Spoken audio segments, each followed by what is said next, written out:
que las piedras usadas para construir la Gran Pirámide provenían de Torá y Torá está a 40 kilómetros al este. Y si todo lo que te enseñaron sobre las pirámides fuera mentira, nos dijeron que el faraón Khufu construyó la Gran Pirámide con herramientas de cobre y 20 trabajadores en tan solo 20 años. Pero ¿y si Graham Hancock te dijera que eso es imposible? Creo que estamos ante una tecnología perdida. Y fue este antiguo apocalipsis hace 12.800 años el que la borró. Pasó años investigando historia prohibida, mapas antiguos, escaneos desclasificados y datos arqueológicos suprimidos. Y lo que descubrió sorprendió incluso a los investigadores más experimentados. Esta es la prueba de quién construyó realmente las pirámides y te dejará atónito. Graham Hancock, el hombre que se negó a guardar silencio. Graham Hancock no es el típico historiador. No es egiptólogo ni catedrático titular ni forma parte de la élite académica. De hecho, es precisamente por eso que tanta gente confía en él. Ex periodista de The Economist, Hancock dio un giro audaz en la década de 1990. Dejó de perseguir titulares y empezó a buscar algo más profundo, la historia olvidada. Sus preguntas eran sencillas. ¿Y si las civilizaciones antiguas fueran mucho más antiguas de lo que pensamos? ¿Y si nuestros libros de historia solo contaran la mitad de la historia? ¿Y si la verdad hubiera estado literalmente enterrada bajo siglos de arena-piedra? Y la obstinada censura académica durante más de 3 décadas. Hancock ha viajado por todo el mundo. Desde las pirámides de Egipto hasta las selvas de Indonesia, desde las ruinas sumergidas frente a la costa de Japón hasta los templos de Centroamérica. Ha entrevistado a expertos en geología, astronomía, lenguas antiguas y mitología comparada. Su enfoque es multidisciplinario, entrelazando patrones que la academia convencional suele ignorar. Si bien los académicos tradicionales lo tildan de pseudociencia, millones de lectores y espectadores han llegado a ver a Hancock no como un teórico de la conspiración, sino como un revelador de la historia antigua. Los críticos califican sus teorías de peligrosas, engañosas e incluso antiintelectuales. Pero millones de personas ven algo más: un hombre que hace preguntas que nadie más se atrevería a hacer. Y lo hace con investigación, grabaciones y datos. Lo que distingue a Hancock no son solo sus ideas, sino su negativa a guardar silencio. No pretende tener todas las respuestas. Simplemente señala que la historia actual no tiene sentido, que las piezas no encajan y que hay más en nuestro pasado de lo que nos han contado. Y en la cima de la lista de maravillas incomprendidas de Hancock se encuentra el monumento más grande y desconcertante de todos, la Gran Pirámide de Giza. El problema de Khufu, un monumento sin nombre. La Gran Pirámide de Giza es la estructura más emblemática de la Tierra. Sin embargo, cuando uno busca respuestas en su interior, sucede algo extraño. No hay ninguna. Según la historia oficial, fue construida alrededor del 2500 a.C. por el faraón Khufu, también conocido como Khops. La narración dice que se tardó poco más de 20 años en completarla, utilizando una enorme fuerza laboral de trabajadores calificados no esclavos. Se colocaron alrededor de 2 millones de bloques de piedra caliza con herramientas de cobre, trineos de madera y mucha mano de obra. Es una historia que se ha repetido en libros de texto, museos y aulas durante generaciones. Pero Graham Hancock no se la cree. Su pregunta es simple: ¿dónde están las pruebas? Para una civilización tan obsesionada con el detalle como el antiguo Egipto, el silencio dentro de la Gran Pirámide es ensordecedor. La mayoría de las tumbas reales rebosan de inscripciones de capítulos del libro de los muertos, alabanzas a los dioses, nombres de faraones, declaraciones de poder talladas y linajes divinos. Pero dentro de la Gran Pirámide no hay nada. Ni un solo jeroglífico en las paredes interiores. Ni grandes relieves, ni dedicatorias, ni textos funerarios. Solo enormes cámaras silenciosas talladas en piedra. Incluso el llamado sarcófago en la cámara del rey es cuestionable. Es una simple caja de granito sin marcas, sin decoración y vacía. Nunca se ha encontrado una momia. No hay reliquias funerarias ni sellos reales, ni nada que demuestre que Khufu o cualquier otra persona haya sido enterrada allí. Entonces, ¿de dónde proviene la conexión con Khufu? De una sola cosa, unas marcas de cantera, que son básicamente grafitis antiguos supuestamente grabados en el interior de una cámara oculta sobre la cámara del rey. Se dice que estas marcas fueron descubiertas en 1837 por el coronel Howard Weiss, un explorador británico que trabajaba con explosivos y herramientas primitivas. Según el diario de Weiss, la cámara permaneció sellada hasta que él la abrió a la fuerza y casualmente encontró inscripciones que mencionaban a Khufu. Sin embargo, Hancock y otros investigadores señalan lo poco fiable que es esta afirmación. En primer lugar, Weiss tenía competencia con otro explorador que estaba a punto de eclipsarlo. En segundo lugar, no hubo testigos del descubrimiento de los grafitis de Khufu.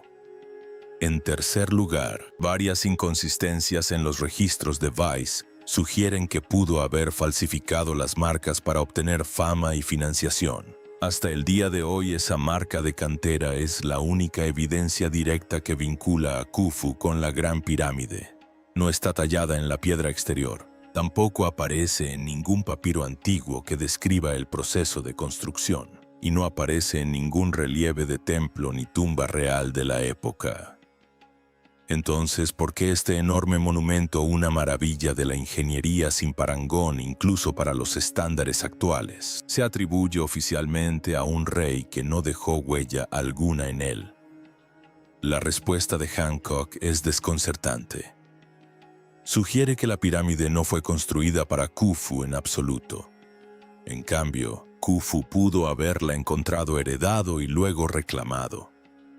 Posteriormente, las dinastías egipcias podrían haber restaurado o reutilizado estructuras más antiguas sin comprender del todo sus orígenes. Esto explicaría por qué una estructura tan avanzada destaca tan drásticamente del resto de las pirámides del Imperio Antiguo, la mayoría de las cuales son hoy montones de escombros desmoronados. En otras palabras, los verdaderos orígenes de la pirámide podrían haber sido un misterio incluso para los propios antiguos egipcios. Pero incluso si aceptamos que Khufu no la construyó, o que simplemente la heredó, aún nos queda la pregunta más importante y difícil. ¿Cómo se construyó en primer lugar? Porque lo que sigue no es solo una curiosidad histórica, sino una imposibilidad de ingeniería absoluta. La ingeniería que no debería existir. Al despojarnos de los mitos y maravillarnos ante la mecánica básica de la Gran Pirámide, algo se vuelve inquietantemente claro. No se trataba de una construcción primitiva, era una obra maestra de ingeniería de precisión, que los constructores modernos tendrían dificultades para replicar incluso hoy en día. Empecemos por lo básico. La Gran Pirámide está alineada con el norte verdadero con un margen de error de tan solo 0 grados. No el norte magnético, sino el norte geográfico. Una dirección que hoy en día solo se puede medir con precisión mediante instrumentos avanzados y satélites. Sin embargo, hace más de 4.500 años se logró esta alineación utilizando herramientas que, según se dice, estaban hechas de cobre y piedra. ¿Cómo luego está la base de la pirámide? Cubre más de 5 hectáreas, pero está perfectamente nivelada con una variación de menos de 2 centímetros en toda la base. Incluso con equipos modernos de topografía láser, lograr ese nivel de planitud a una escala tan masiva sería una tarea monumental. Y luego está la forma en que encajan las piedras. Las piedras de revestimiento de piedra caliza, muchas de las cuales fueron despojadas en siglos posteriores, y los bloques interiores de granito encajan con tanta precisión que en muchos casos no se puede deslizar una cuchilla de afeitar entre ellas. Algunas juntas están en ángulo, otras son curvas. No solo encajan a la perfección, sino que se entrelazan absorbiendo la fuerza y el peso. No se trata de un apilamiento improvisado, sino de un trabajo intrincado y deliberado. Cantería. Ahora bien, pensemos en las herramientas que nos proporciona la versión oficial: cinceles de cobre y piedras de percusión de dolerita. Pero el cobre es un metal blando, demasiado blando para cortar granito. La arqueología experimental ha intentado recrear este proceso con dichas herramientas, pero los resultados fueron lentos, ineficientes e imprecisos. En el mejor de los casos se necesitan horas para lograr un progreso mínimo en una sola piedra. En el peor de los casos, las herramientas se rompen casi de inmediato. Sin embargo, la Gran Pirámide contiene aproximadamente 2 millones de bloques, algunos con un peso de entre 2 y 15 toneladas. Estos bloques tuvieron que ser extraídos, moldeados, transportados y colocados con precisión. Según la cronología oficial, todo esto se realizó en unos 20 años. Esto significa colocar un bloque cada 2 minutos las 24 horas del día, los 7 días de la semana durante 2 décadas, sin pausas, sin errores y con una consistencia matemática perfecta. Aún más desconcertante es el diseño de las cámaras internas, especialmente la Gran Galería y la Cámara del Rey. La geometría es elegante, precisa y está cargada de significado matemático. La relación entre la altura y la base de la pirámide se aproxima a pi, y la estructura codifica el conocimiento de los equinoccios, el año solar, e incluso la curvatura de la Tierra. No se trata solo de una tumba, sino de un instrumento científico construido en piedra. Graham Hancock lo explica con sencillez: esto no es un método primitivo de ensayo y error. Esto es ingeniería avanzada. Argumenta que la calidad constructiva y la inteligencia arquitectónica de la Gran Pirámide superan con creces lo que vemos en pirámides posteriores. De hecho, la mayoría de las pirámides construidas después de Khufu son inestables o se están derrumbando, y algunas son ruinas casi irreconocibles. Entonces, ¿cómo pudieron los egipcios comenzar con una perfección casi absoluta para luego retroceder? Para Hancock, la conclusión es inevitable. La Gran Pirámide no fue un producto del Imperio Antiguo. Fue heredada, reutilizada o construida por una civilización con conocimientos y herramientas que ya no comprendemos. Sea cual sea la verdad, una cosa está clara: la Gran Pirámide no solo se construyó, sino que se diseñó con una brillantez que desafía su época. Pero este misterio esconde otra dimensión. Porque construirla es una cosa, pero transportar los materiales representa un nivel de imposibilidad completamente distinto. ¿De dónde proceden exactamente estas enormes piedras y cómo fueron trasladadas? El enigma de las 80 toneladas. Mover lo imposible. Si la construcción precisa de la pirámide no fuera ya un misterio suficiente, el transporte de los materiales de construcción eleva el enigma a un nivel completamente nuevo, especialmente al observar el corazón de la estructura, la Cámara del Rey. A diferencia de los bloques de piedra caliza utilizados para la mayor parte de la pirámide, las paredes y el techo de la Cámara del Rey se hicieron de granito, una piedra mucho más dura y pesada. Y no cualquier granito. Estos enormes bloques, algunos de hasta 80 toneladas, fueron transportados desde Aswan, una cantera a más de 500 metros de distancia en el sur de Egipto. Piénsalo. Cada uno de esos bloques pesa aproximadamente lo mismo que una locomotora diésel. Ahora, imagina mover varias locomotoras río arriba por el Nilo, luego arrastrarlas tierra adentro y finalmente elevarlas a más de 45 metros de altura hasta el núcleo de la pirámide. Todo usando solo cuerdas, trineos de madera y fuerza muscular. Eso es lo que la versión oficial quiere hacernos creer. Pero aquí está el problema: no hay evidencia sólida de cómo se hizo esto. La teoría más común es la de la rampa. La idea de que los trabajadores construyeron enormes rampas en espiral o en forma de zigzag para subir las piedras por los lados de la pirámide en crecimiento. Pero los ingenieros que han analizado esta teoría señalan su fallo fatal. La rampa en sí habría tenido que medir hasta 1,5 kilómetros y contener más material que la propia pirámide. Sin embargo, jamás se ha encontrado rastro alguno de tal rampa. No ha sobrevivido ni un solo vestigio de esta supuesta estructura de ingeniería esencial. Otros proponen rampas espirales internas o poleas, pero de nuevo no hay evidencia arqueológica que respalde estas ideas. Además, las herramientas que supuestamente se usaban como trineos de madera, cinceles de cobre y cuerdas se desmoronan al analizarlas detenidamente al aplicarlas a pesos tan increíbles. Los operadores de grúas y los canteros modernos incluso han intentado mover y dar forma a bloques de granito utilizando réplicas de herramientas antiguas y han comprobado que resulta extremadamente difícil e ineficiente incluso con las técnicas actuales. De hecho, muchos ingenieros modernos han declarado públicamente que no podrían replicar la construcción de la Gran Pirámide con las herramientas atribuidas a los antiguos egipcios. Graham Hancock lo expresa sin rodeos, no se trataba de mano de obra sino de conocimientos técnicos. Sugiere que los constructores poseían un nivel de conocimientos de ingeniería que se ha perdido o se ha ignorado deliberadamente, ya sea por sistemas de elevación avanzados o por conocimientos de física que ya no poseemos. Está claro que la versión oficial nos deja con más preguntas que respuestas. Y luego está la pregunta más importante de todas. Si esto no se hizo en el 2500 a.C., como afirma la egiptología convencional, ¿cuándo se hizo? Hancock cree que la respuesta no está tallada en las paredes ni escondida en cámaras funerarias. Se encuentra en otro lugar completamente distinto. No en piedra, sino en el agua. Para descubrir la verdadera cronología de las pirámides, Hancock recurre a algo que la mayoría de los arqueólogos han ignorado: la piedra erosionada por la lluvia de la Esfinge, y lo que revela podría hacer retroceder nuestra comprensión de la historia egipcia miles de años.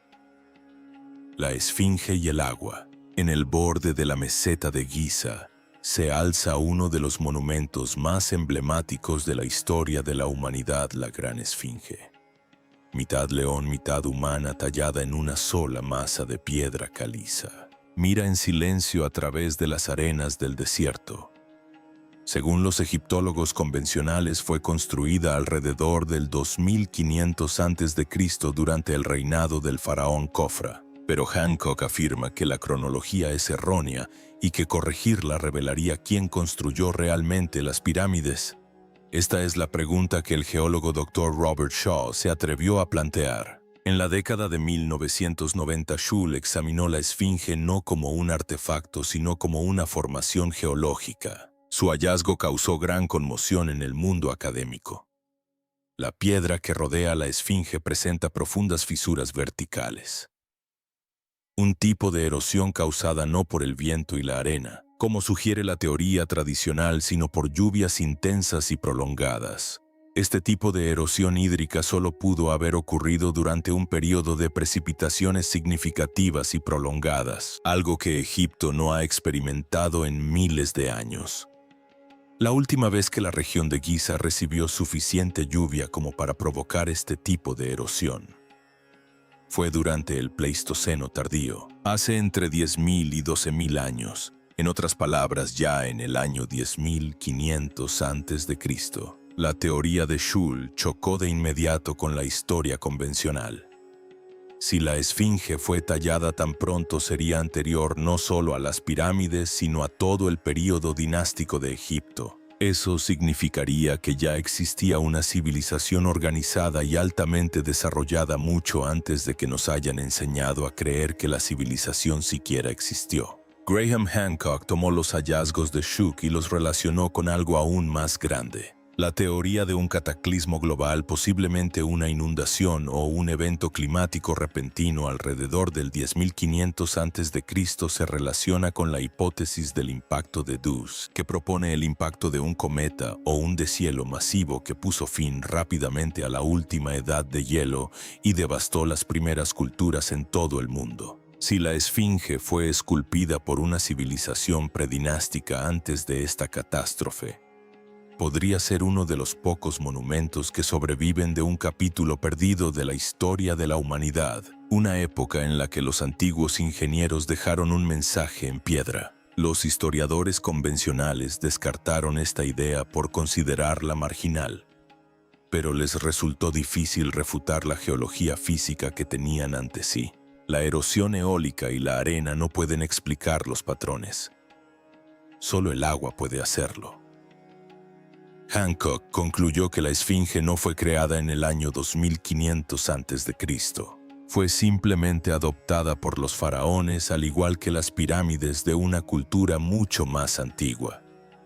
Y así como la Esfinge se construyó en el 10.500 a.C., no podía ser mera coincidencia que las estrellas de esa época se alinearan perfectamente con los monumentos. Hancock creía que quien construyó Giza también estaba cartografiando el cielo y señaló a Orión para demostrarlo. Un mensaje en las estrellas. La fecha no es casual.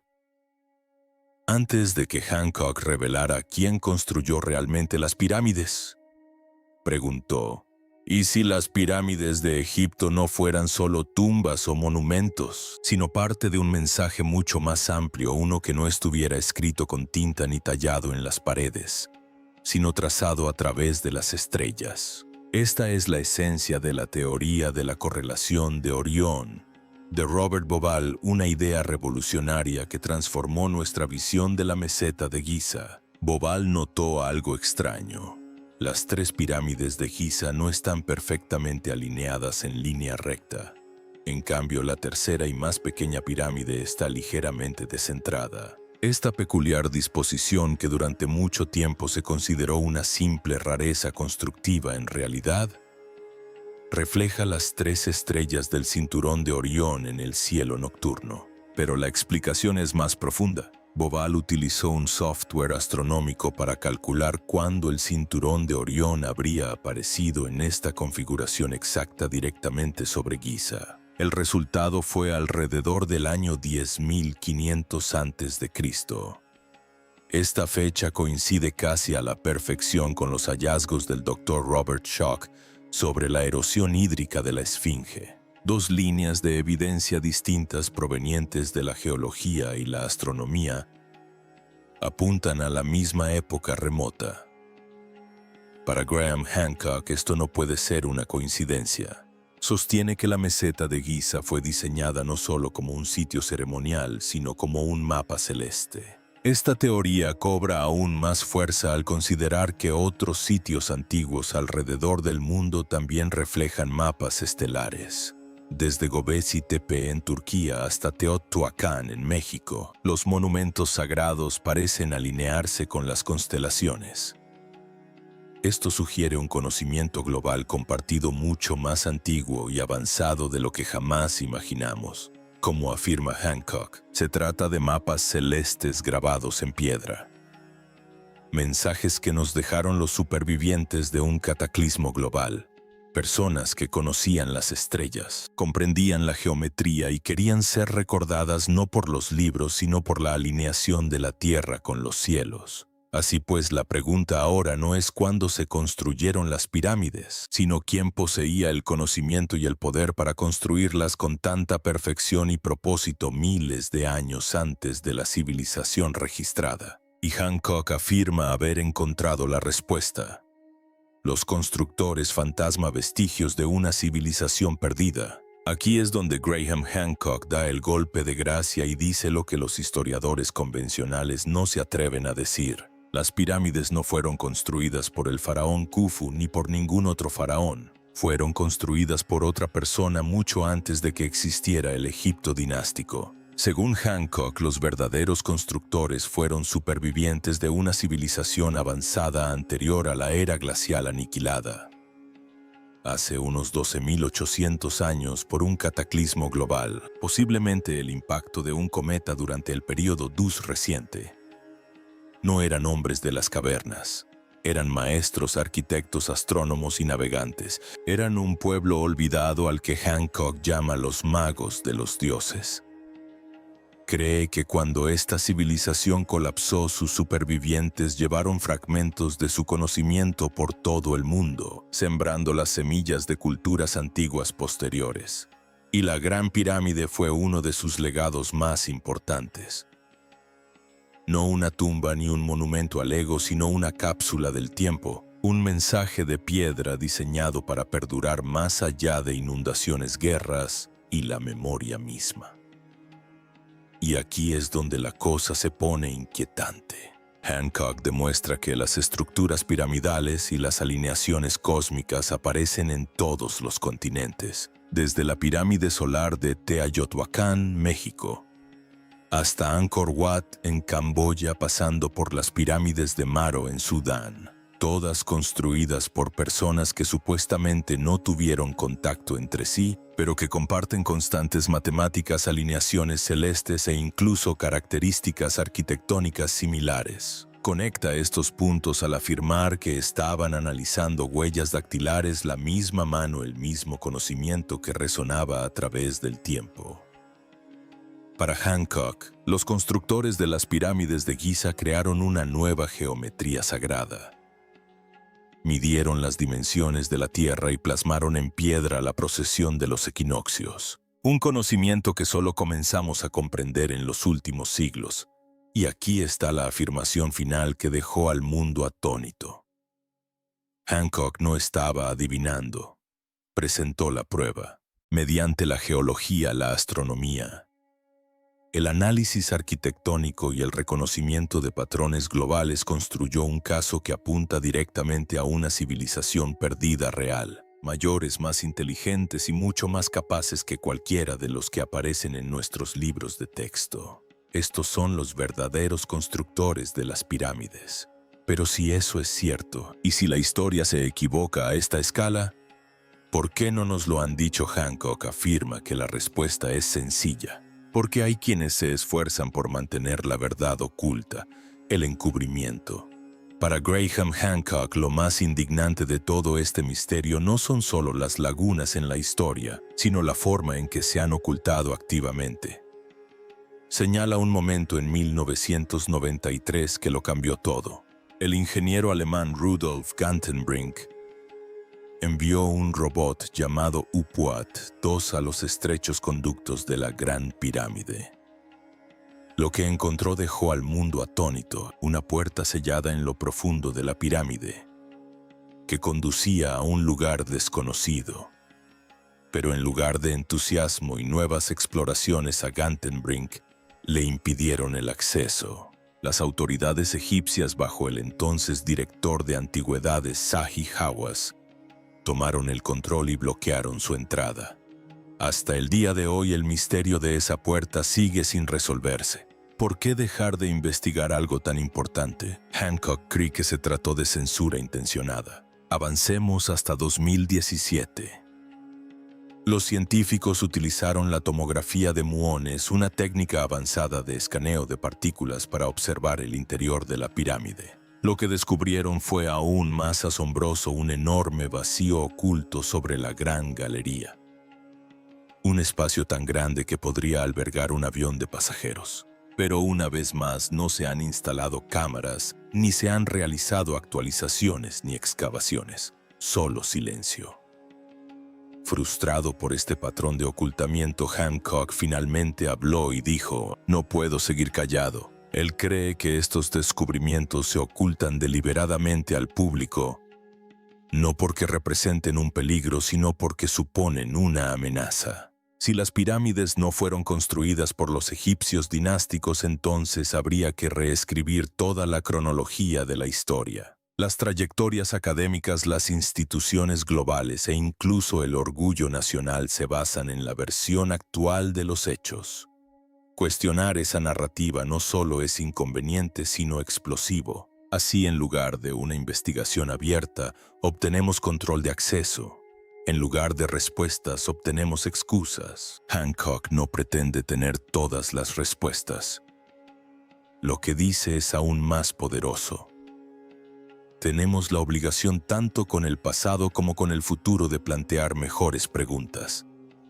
Para Hancock, esto no es solo un encubrimiento histórico, sino existencial. Cree que las pirámides no son tumbas, sino mensajes y señales deliberadas de una civilización perdida. Y ese mensaje ha sido enterrado no solo bajo arena y piedra, sino bajo siglos de negación. Si tiene razón, entonces no somos la primera civilización avanzada en habitar la Tierra, y tal vez no seamos tan especiales como creíamos. ¿Qué opinas de la prueba de Hancock? Cuéntanos en los comentarios. Gracias por ver el video. Nos vemos en el próximo.